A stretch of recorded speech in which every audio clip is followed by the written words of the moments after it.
Втората си победа в рамките на зимната подготовка постигна отборът на Локомотив Мездра. До този момент мездренци спечелиха с 2-0 срещу юношите на Чавдар Ретрополе и направиха ремита 2-2 с Торпедо Борован и на два пъти с Ботев Криводол 1-1 и 2-2. Днес железничарите се наложиха с класическия резултат 3-0 над юношите на Славия, родени 1993 година, чийто наставник е Християн Войнов.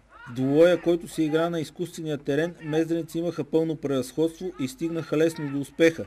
Наставникът на Локо Мездра Николай Нинов бе заложил на следния титулярен състав: на вратата Васил Асенов, в защитата Емил Борисов, Стоян Димов, Николай Ковачев и Явор Янков, халфовата линия Пламен Ненов, Иван Георгиев, Захари Младенов и Владимир Найденов, и в атаката на тима Георги Иванов и Цветан Николов. Домакините започнаха с атаките от самото начало и успяха да открият резултата в 12-та минута. Захари Младенов изведе Георги Иванов от дясно в наказателното поле. Той центрира пред вратата, където от 2 метра Цветан Николов успя да засече в мрежата на гостите за 1-0.